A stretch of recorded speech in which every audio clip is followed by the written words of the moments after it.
This is Kiki. My pronouns are she, her, and you are listening to the Bleeding Metal podcast. Welcome to a new episode.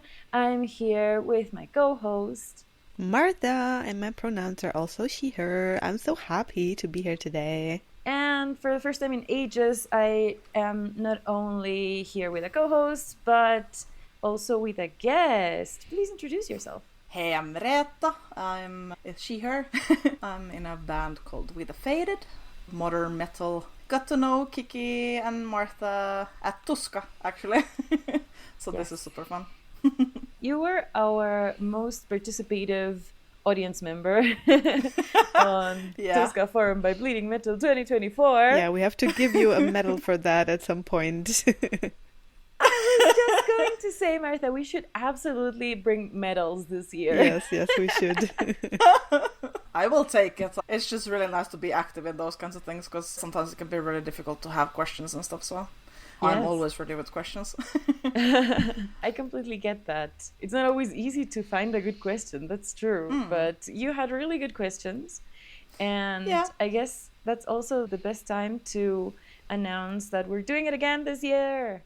Yay! Yes, we're gonna have Tuska Forum by Bleeding Metal 2025. We are even going to have a bigger venue this time, so more people are going to be able to join us. We always have our live interviews and panels with audience participation, so you can ask your questions if you're there. And it's a really good idea. We should bring sticker stars, and people get like a star on their forehead, like in kindergarten or something. Maybe we should have little tattoos. People can put tattoos, horns, on their hands skulls. Or something. I don't know.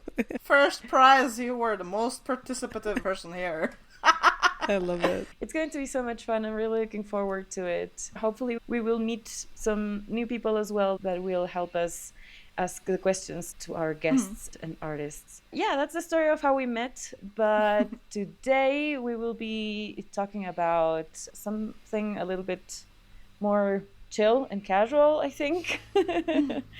And we'll see. We'll see. Okay, I see the hot discussions coming already. Yeah. It's funny also to note that all three of us here are vocalists in a band.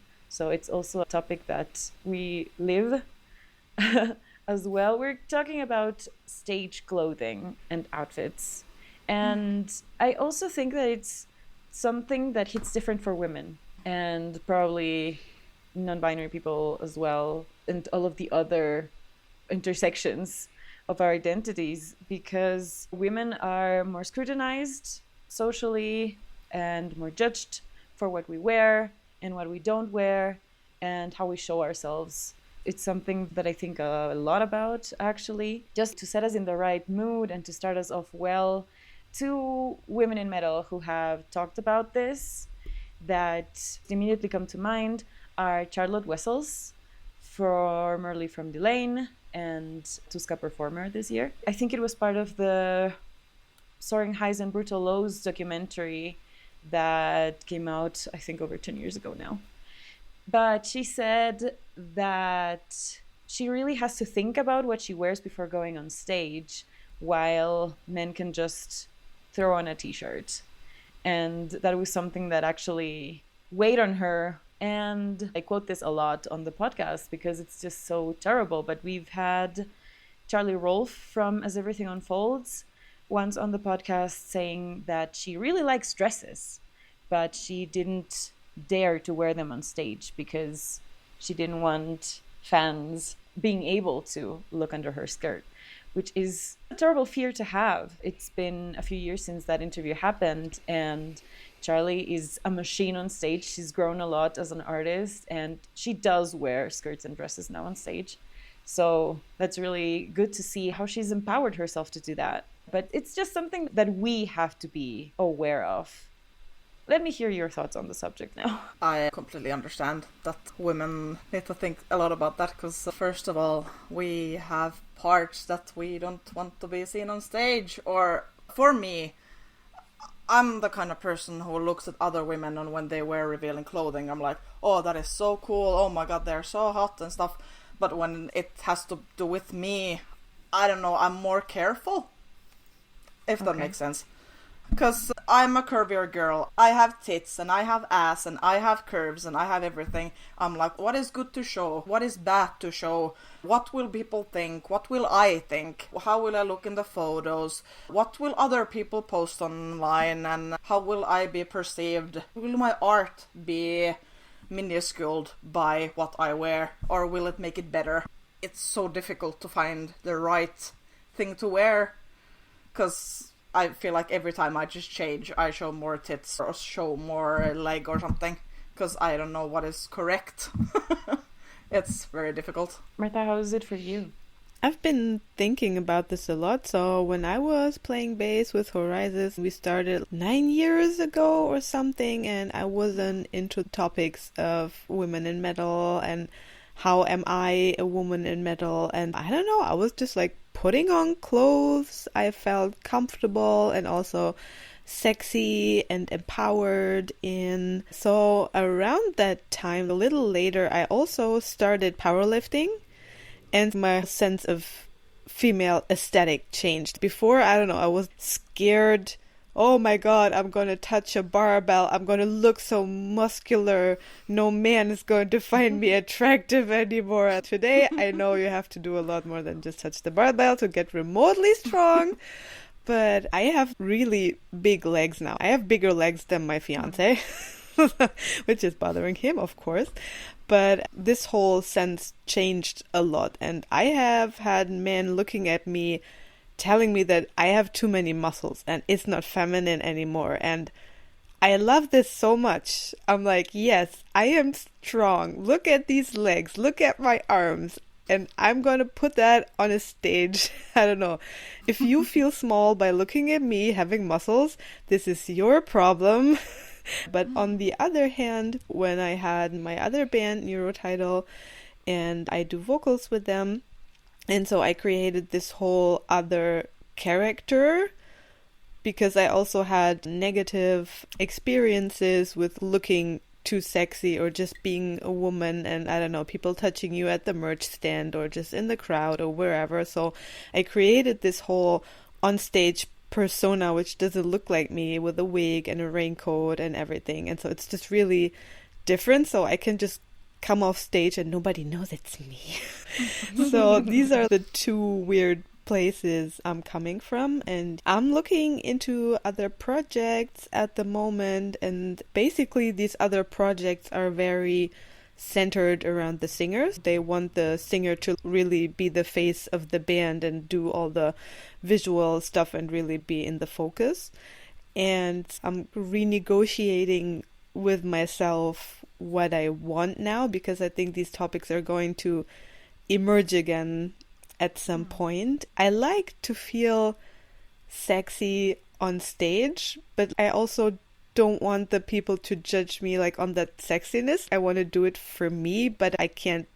If I'm on the stage, it's not just for me. Exactly. I feel the same. Right. That's so interesting. Thank you both for your input. I think we should be free to do what you were saying in the beginning, Martha, to just wear whatever we feel comfortable in. Yeah, whatever aligns with our artistic concept, vision, inspiration. It really sucks that we have to deal with the patriarchy. Yeah. Yeah. But it's hard to exist outside of it. Yeah. Because I've had my fair share of weird people coming up to me when I'm clearly standing there with my husband. They're still trying to like, hello, you pretty girl. And I'm like, did you like the show? Did you enjoy the show? That really bothers me. Because I know I'm not like the ugliest to look at. So it bothers me that I want to look nice. So it's a bit of a double-edged sword sometimes. So I'm not really sure where to go sometimes. Yeah, but Kiki, when you talked about Charlie and the skirt situation, I've had some photos of me wearing a relatively short skirt on stage, and I remember that exact outfit because I was wearing shorts under the skirt in the exact length of the skirt. And yeah, Okay. it seems like a ridiculously practical approach, but it really works. So then I can have all the movement. Nobody can see anything because there's nothing to see. And it's also I don't know, not cold down there. I don't know. You don't get the airflow. Yes, exactly. I don't know. It felt like a full-on good solution to a practical problem. I do the same, especially in the summer. It's already very warm. So I have this thin shorts that help me, first of all, not get so sweaty, but also not have my ass hanging out of my skirt. So Practical solutions. yeah, and it looks good. That's also the thing that we always say when we talk about sexism in life in general, but also in metal. As women and LGBTQIA plus people know this as well, we develop protection mechanisms, right? And the first protection mechanism that always comes into my mind is the whole clutching your keys in your hand when you walk outside alone at night. That kind of shit. Shorts, underskirts, it's exactly the same. We are assuming the protection measures that the world should award us just because we are existing human beings. We should all not need to be afraid and not need to use or even think about all of these things. It sucks that we have the mental load and the responsibility to protect ourselves, while the ideal world would be one in which all humans can move around freely and not feel threatened and not feel fear or the necessity to protect ourselves to that point, because it puts us in this survival mode as well that is psychologically draining and exhausting. In the end, we should be able to go around naked and nobody should objectify us or much less harass us or worse. Nobody should care, because that's what I feel like, that when you're out anywhere, you have to expect the worst. You have to think of the worst thing that can happen and what you can do to prevent that.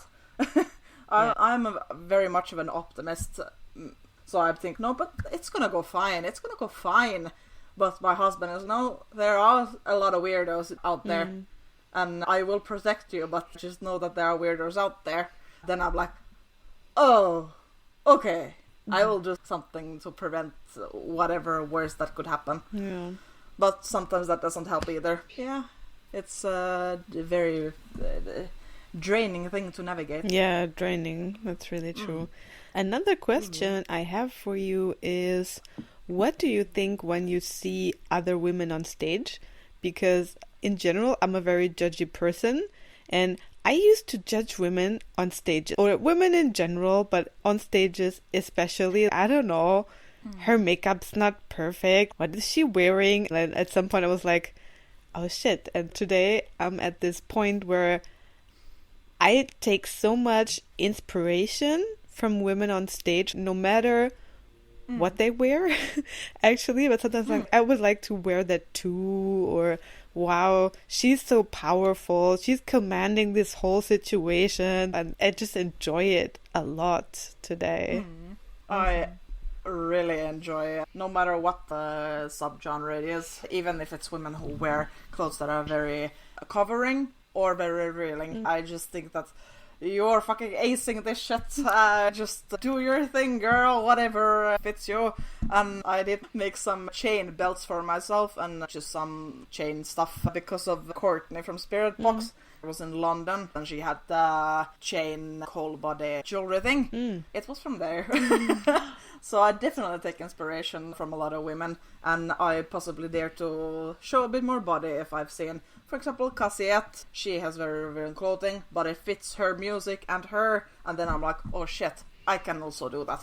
I do get a lot of inspiration from that. Oh, that's awesome. By the way, before I forget, there is an Instagram account called Courtney LaPlante Outfit, and this content creator takes Courtney's stage outfits, even her Grammy outfit, and she tells you where she got it from.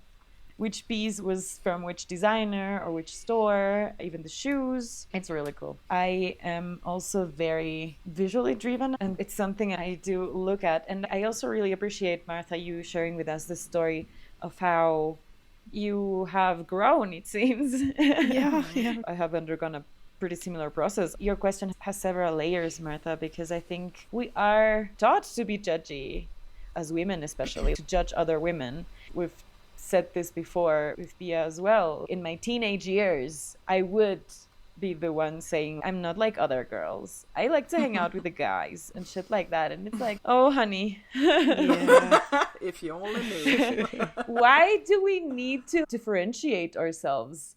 And we're playing into the patriarchy and perpetuating the thing of femininity is bad, being feminine is bad. And so we hang out with guys and I go out skateboarding and I'm a cooler girl. No, we're doing the same shit. But yeah, we grew up in a world that teaches us that's the thing to do. So deconstructing that is difficult and it's really powerful. And it took a conscious analysis, at least, to go from judging women that were showing too much skin on stage or just anywhere really, to realizing I do that too. But at the same time, more power to them. Show whatever you want. Do whatever you want. If you want to go on stage naked, if you want to do the sex sells thing, sure, why not? Just try things out and see whatever makes you more comfortable. Don't let anyone pressure you into anything either. Try out things that make you feel empowered, because it can be so difficult to be on a stage.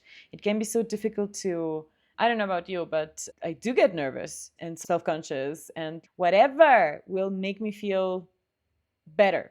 If you want to have cosmetic surgery, nowadays I'm of the opinion that go for it. If you can afford it, if it's safe enough for your health, for your body, why not? Whatever will make you feel better and more confident in a world that constantly puts us down and makes us question ourselves. Whatever helps. I do think, however, that I have a good aesthetic taste, and I come from symphonic metal, right? So I do love a huge dress on stage. Yes, give me all the big ball dresses on stage. My first influences in that sense was Evanescence, Amy Lee. She has this amazing goth chic kind of thing going on, always has. Sometimes it's like too raggedy, too torn, or just pieces of fabric floating around. But I love her style. Sharon Donadel from Within Temptation, I love her big gowns. And when the music started to be a little more modern and her looks also went a little tighter and not as big flowy skirts, but tighter mini skirts, or just these metallic kinds of things, I really enjoyed that too.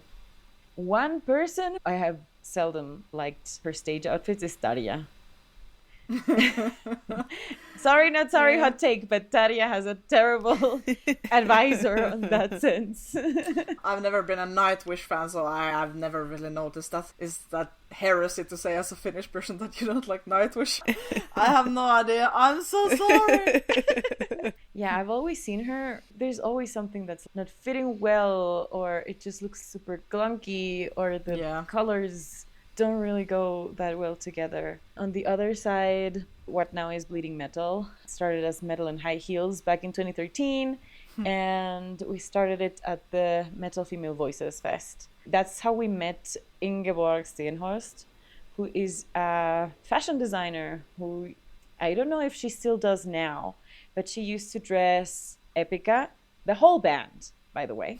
Not just Simone. Wow. The whole of Epica and Lacuna Coil, also Flor Jansen.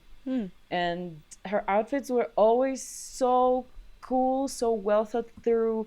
There was this whole concept. The whole band looked like one unit. And the outfits were also very practical. There were little pieces that were detachable, so that if you go, let's say, on tour, you don't have to wear the same outfit 5 times, but you can move the pieces around and it will look different. I really love her work. We should probably link the interviews on the show notes. That's also something that I look a lot when I see bands on stage. Is it like a cohesive concept?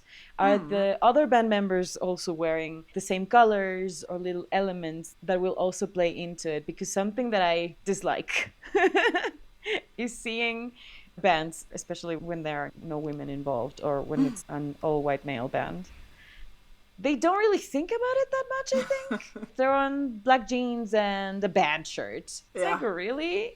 It's your chance to shine. Do so much more.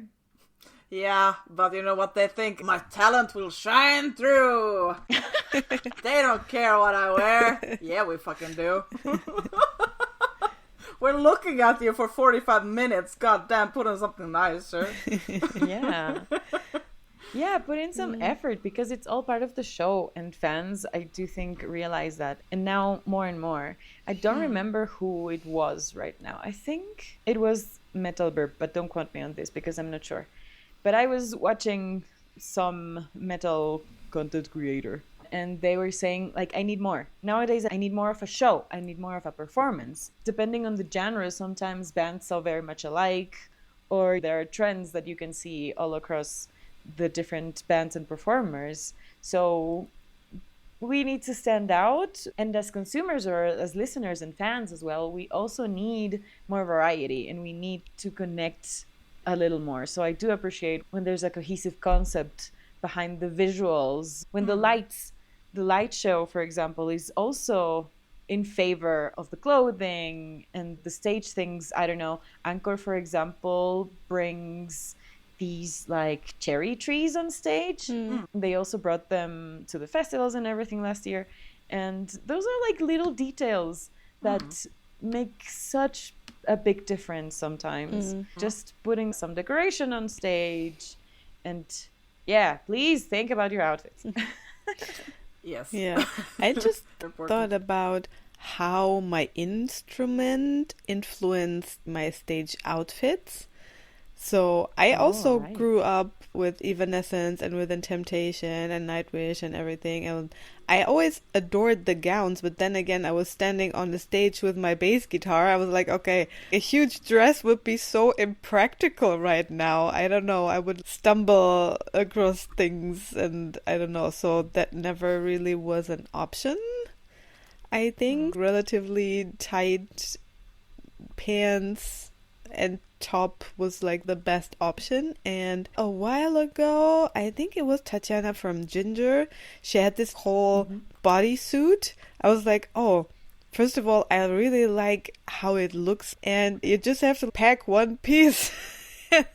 Put it on before the show, have some nice shoes, open my hair, and then I'm good to go. That was also really practical. And I also adore her makeup, and I'm not a makeup person. I tried it several times in my life, but I just can't. I don't know how much time I would have to invest into learning makeup now and getting all the things. And yeah, I used to have a lash extension, but now I don't anymore because I'm trying to experience not being pretty right now. So I'm abandoning all the makeup and looking pretty and everything. Still not learning makeup anytime soon. May I ask why are you doing this social experiment with yourself? Because I felt like being pretty was in the way. So the way I am judged for being pretty and not for my art. The worst time was we were on tour in Austria with Horizons, and I don't know, someone asked, oh, where's the pretty bassist? And I'm like, dude, I play a dingwall and I do it really well, and you're asking for the pretty, I'm gonna kill you. I was looking at them, I was like, dude, what the fuck? That's not the point. Would you say that about a man? Yeah. If you were talking about our two guitarists, are you talking about the pretty guitarist and I don't know, the other one? Yeah. Like, what? How would you say that? Yeah. Huh. Also, at work, there was this whole situation where someone also thought that I was very young, and I think I do look a little younger than I am. I'm 35 now, but sometimes people think I'm a mid to late 20, and because I have a PhD, and then I had a presentation at work, and there were so many people, and someone came up to me and, oh yeah, I really like it when like young people really stand there in front of a crowd and give a good presentation, and I'm like, I have given really a lot of presentations in my life. Okay, that's it. I'm not going to be pretty anymore. I'm not going to pay that much money to get my lashes extended every month. And I discovered my lashes are really short, like really short. I have really short lashes without extensions. Yeah, you can barely see them. You can tell them next time it's Dr. Pretty Bassist. Yeah, I've been starting to do that. Yeah, at least get that right. If you're gonna call me that, at least do it right. Yeah. But yeah, give us a little bit of context for the people who don't know, Martha. You work in science. Yeah, I work in flood management. It's a municipality, and I'm still researching how we can better prepare for floods, and also if a flood occurs, how can we structure the flood relief and who is working together with whom and what information are passed on. And we're also working on a AI tool to have a forecast for floods and flash floods as well. So yeah, that's actually my day job. That is incredible, and also so much responsibility and so important. So people out there, beware, because Dr. Pretty Bassist can save your life. I'm loving this episode a lot right now. I'm sorry, I don't mean to be belittling or anything, but I think it's so weird how people can be so quick to judge sometimes, and also so quick with words, because the word pretty is also a very belittling and feminine word to use. Derogative. Yeah, it's supposed to mean aesthetically pleasing, but it has a very specific connotation as well. I always say language is so important. It's so important that we pay attention to our words, to what they can mean to other people, to how they can shape our reality as well. So that's really interesting. We go through all of these different phases as well. Our former co-host from ages ago, Steffi, was also a defender of that, of let's experiment with things, with shorter hair, with longer hair, with not shaving, all of the different things that can sometimes save you money, save you time, save you just stress and headaches. And at the end of the day, it's just these incredibly unfair and arbitrary beauty standards that we get sold and get convinced on. And I was listening to a feminist podcast just recently that's sadly in German, so I will link it, but I don't know if it's going to be a help for everybody. But they were talking about beauty standards and how early on we get them slapped on. The podcast is really nice because it always has two female guests. One of them is a very young woman, one of them is an older woman. And so it's like, okay, let's talk to these different generations and see how things have changed, how things have affected them in maybe different or the same ways. And they were saying, yeah, completely different generations. The situations happened with decades in between. But for both of them, it was a very early experience of early adolescence to have someone comment on their appearance, on their physical appearance, and that be a very traumatic experience. And when they talked about it, I also had my own. I must have been like 12 or something. And this neighbor boy said something about my legs being hairy because I was wearing shorts. And that was so traumatic. I immediately, I didn't know a thing about shaving, but I, of course, just went and did it. Obviously, also in secret. And then I got in trouble with my mom and everything because it was like, you need to learn to do this. This is not something you just go and do. So it's just terrible. And how all of these things then mark us for the rest of our lives. And that is also one other layer to this conversation of what do we wear on stage, off stage, in our daily lives. Not everybody understands or knows that there's just more to it. And also, not everybody understands that whether we put on makeup, whatever outfit we choose, and how we choose to show ourselves to the world, it should be for ourselves. There's this typical comment that gets also romanticized a lot as a compliment, but that I see as very toxic. When usually a man tells a woman, I know this is very heteronormative, but usually that's like how we see this happen, when dudes are saying, you look better with less makeup on. And it's like, fuck you, I don't wear makeup for you. I don't do any of this for you. This is how I feel better. This is how I like to look. This is my expression as well, because makeup and fashion can be such creative ways to express ourselves, our identity, to explore things. It can also be something very political even. I was just listening recently to an analysis of what politicians wear. and what messages they are sending with that. So there is way more to fashion than just how we want potential sexual or romantic partners to see us. So that's very self-centered when someone says, I like you better with this or that. Ugh, nobody asks for your fucking opinion. I work with kids and I like to wear what I wear. For example, I have this one sweater that has huge black and orange stripes. It's very Halloween-y, and I wore it after Halloween. And the kids were like, it's not Halloween anymore. And I'm like, for me, it's Halloween all year round. yeah. It was a Fall Out Boy t-shirt with a little baby vampire on it. Yeah. And they were like, no, why are you wearing that? That's a Halloween t-shirt. I'm like, no, it's not. It's a band t-shirt. And it's fine to wear what you want. I don't know. Just, I feel like I'm one of two people who actually dare to wear what they want at work of the adults. And I think it's very good for kids to see that you really don't need to look like other people. Just wear what you want. And you don't need to like the same colors other people do. Kids feel very restricted in them because it comes from the parents, of course. Because they're not used to seeing people like me with colored hair. And they're like, oh, what are your ears? Is that your real hair color? And I'm like, no, it's not. I have colored it. I have dyed it myself. And they're like, oh, but how do you do that? They don't have any idea about these things. They don't understand self-expression in a way that an adult does. Yeah. Which is very sad, because I feel like kids should have this creativity in themselves already from a very young age, that they want to express themselves through their clothing, and they should be in on the choosing of the clothing that they want their parents to buy. Not just wear whatever their parents buy them, because then your personality will take much longer time to develop. Yeah.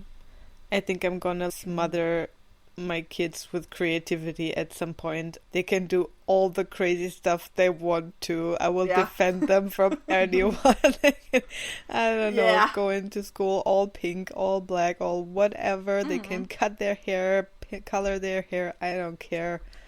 Exactly. Other parents are gonna hate me. That's what I feel like too. That day I'm gonna become a mom. It's just like, she's the devil worshipper. And I'm just like, I'm super nice. My kids are super nice. My kids are nicer than yours. I'm gonna be that mom. Oh my gosh, you're doing the goddess's work, Reetta, by working with kids and teaching them this kind of thing. Yeah, it took some time to understand myself as a person and just to dare to be the way I am. But especially with kids, there's no hiding your personality. They see through you. They see you. And if you see them, they will see even deeper into you. There's no reason to hide yourself when you're around them. So I definitely feel like I'm in the right job, because I'm happy to share who I am. That's lovely. Yeah. Another thing that I realized while you were telling this anecdote is that you're working in Norway. And as far as I know, the Scandinavian countries are the most advanced in gender equality type of things. And I don't know why. I might have had another expectation. Yeah, maybe we're just too far away from Oslo or something. And apparently where I'm living, it used to be very Christian. And there's a lot of churches around here. There are quite many people who are quite religious, and there's no fault in that. But that just makes it even harder for children to be used to different kinds of people. They are just used to these same groups, and they do the same things on Sundays. They go to mass, and they see people in suits and dresses and stuff like that. I just think it's super sweet when kids dare to ask me, how do you do that with your ears? But in Oslo, for example, you see more people with colored hair. But even better, in Finland, in Helsinki, you see so many different kinds of people. I feel like it's even more there that people dare to be themselves. I miss that part of Finland, but I do really enjoy living here. Oh, awesome. I was about to ask what kind of cultural differences you see as a Finn living in Norway, which is not super far away No. from each other. Now I've lived here for more than 7 years altogether. I realized the other day, because my husband said that, you just say what you mean and you're not afraid for other people to criticize your opinions on things. That is the thing with Finnish people. They dare to say what they mean, but they're also very ready to take the other person's critique or start a conversation around the topic that you're not really agreeing on. They're fine, but here in Norway it's more taboo to talk about a lot of things. So if I, for example, here is huge with football and sports and stuff, I don't give a shit about that. Was that a band meeting at a pub? They were taking a podcast that had to do with the football and stuff, and then I said, ew, that is disgusting. And then one of the men was like ready to open his mouth and say something, but I'm like, I don't like sports. Then he was like, it's fine then. So I don't know, people are very shocked that I dare to say what I think and what opinions I have about things. So that is a big difference. Interesting. Thank you so much for sharing. To bring us back to our topic, I would like to hear what both of you, and I might share myself, what is the concept or the reasoning behind the decisions of what each of us wear on stage?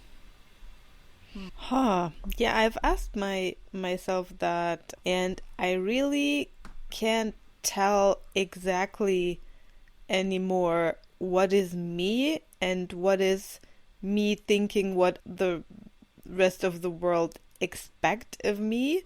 So it's so intertwined, I really don't know anymore. The latest trend I've been noticing for some years is that I actually don't care as much about expressing myself through clothes, but just to be comfy.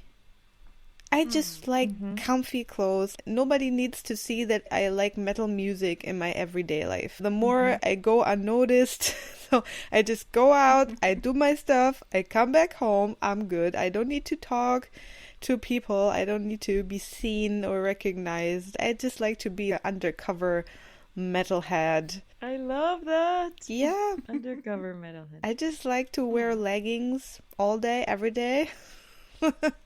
And that bleeds over your stage outfits as well, because for Untitled you do have a very visual concept, right? Yeah, that's totally different, but I also don't consider the Untitled outfit pretty, for example, because even though I have this onesie under the raincoat, but I have a huge pink raincoat over that, so you can't see my boobs, you can't see my ass. Maybe it's even teasing people like, I have this really cool outfit under the raincoat, but you're not gonna see it. I chose it because it's so different, and it's like dressing up on the stage as a character, but the whole sex appeal really doesn't pay into it, I think. Do you sometimes ask yourself, what would my alter ego wear? Is that your process? Or is it more like, how do I, Martha, present the character? No, so I created the whole character.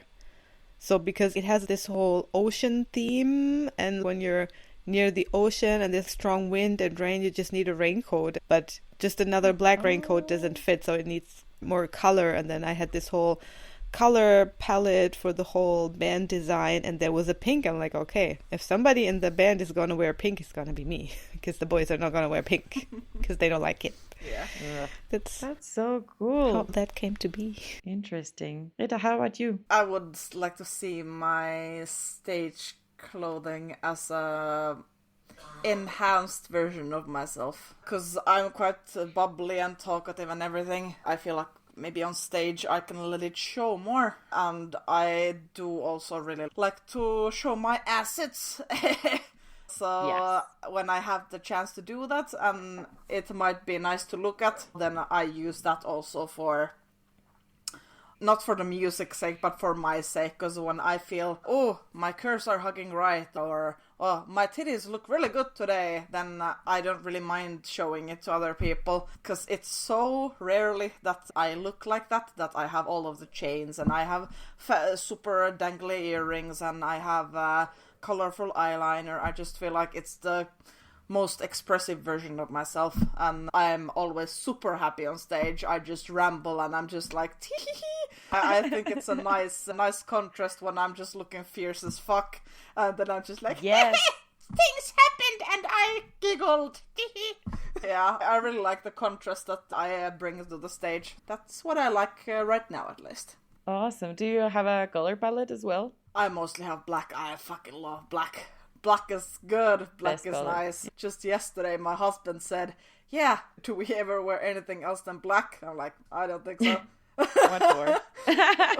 We've been together for 10 years and I think I could count with one hand times I've worn bright colors. And my wedding is part of that. Yeah, I love black. Yeah, my wedding dress is gonna be red. I found it on Etsy a long time ago. I didn't order it yet, but it's fucking red. Oh my god, people are gonna not enjoy this. They're gonna be like, oh my goodness. Yeah. Mine was also red. I was just mentioning the designer, Ingeborg Stenhorst, who dresses Epica and such.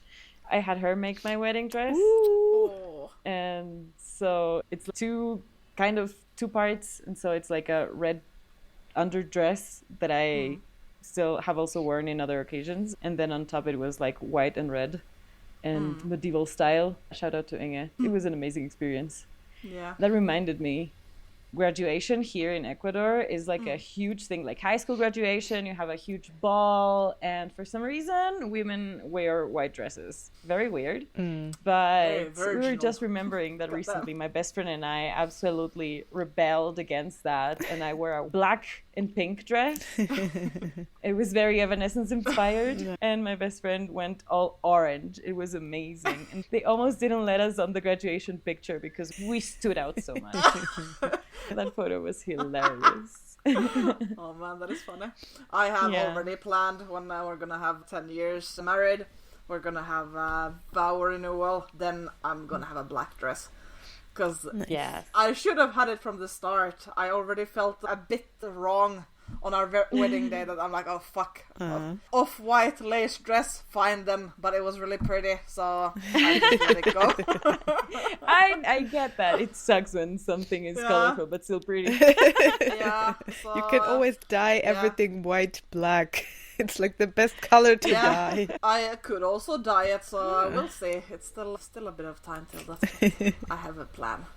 Oh my gosh, that's so cool and so interesting that we're talking about this now. Yesterday, I went on a little shopping spree, and with what you said now, Martha, as well, with being an undercover metalhead, I think I've been that as well most of my life. Yeah. Growing up, you would always see me wearing a lot of colors and stuff. My fingernails were always black, but still. I felt that my whole life I lived fitting in aesthetically-ish. And now I'm living my best goth life. I'm buying more and more black things. And yesterday I went and got an alpaca cardigan with like very ethnic patterns from here. And I wanted that because a friend of mine from the office has one like that, and it looks so cozy and so cool. And also something more typically Ecuadorian. Because I also want to integrate that more a little in my aesthetic, because it's also like part of my identity.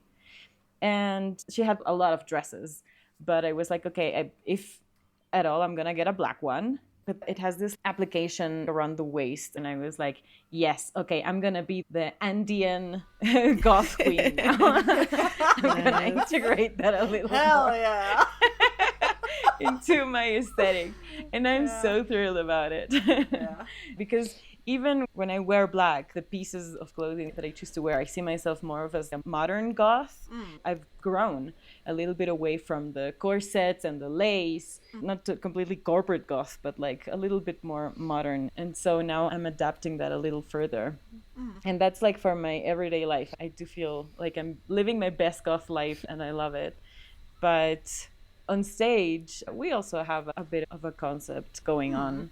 And we have our orange and black colors on stage. I try to always wear one bright orange piece of clothing. I have this neon skirt that's super cool. I love it. I was gonna say earlier that, but your orange skirt is so nice.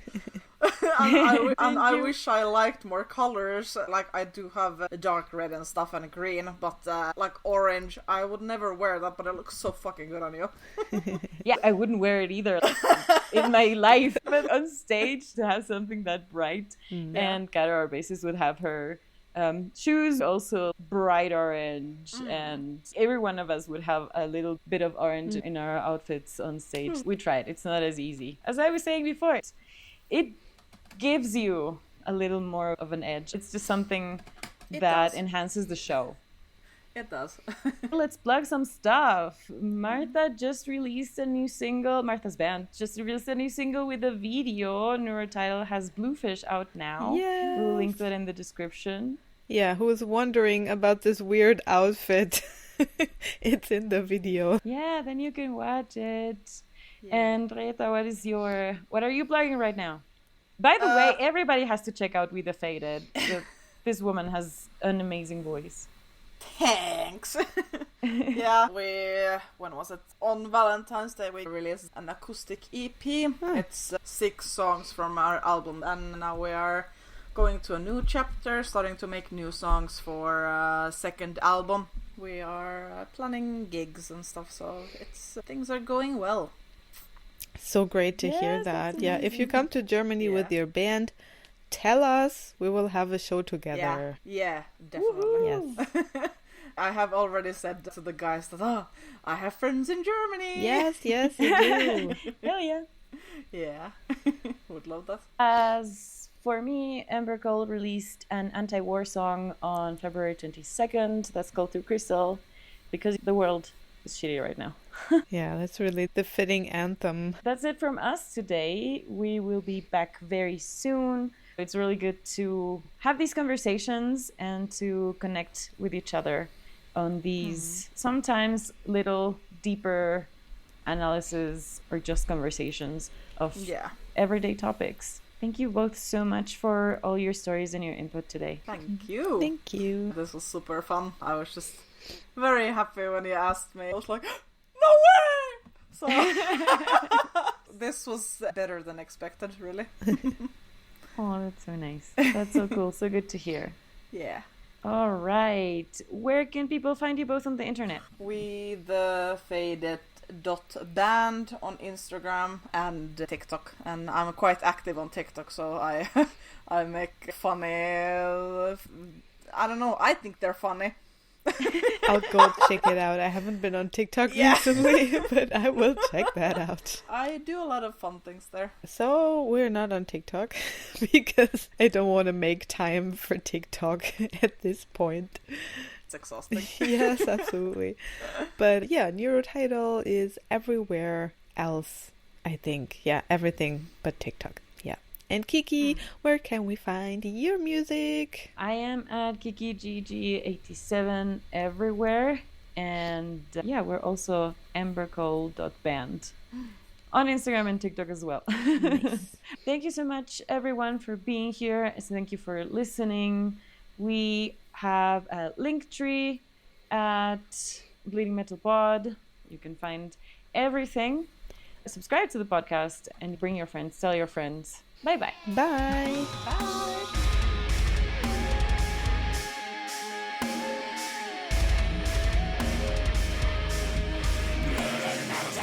I have to say this. Martha, you and I were talking to Reetta about outfits. And I said that Daria's style of stage outfits is not very much to my liking. I have to rectify that because that might have been in the past. But the outfits that she's been wearing now, apparently, I hadn't checked out her social media or her releases in a while. Yeah, me neither.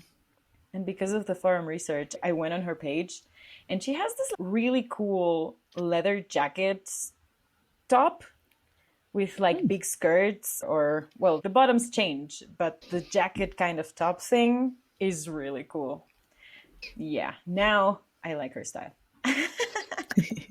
Yeah, I've also been following that Courtney LaPlante outfit account you recommended. And oh my God, I've been scrolling through the whole feed. Oh my God, they really find out everything. Yeah, and it's so cool too because Courtney really varies her outfits and her style. And she does such cool things. I'm very visually inspired by what she wears on stage. Absolutely. It's also not always black. She plays with white outfits as well. Yeah, and the blue. Outfits make a difference, people. Remember.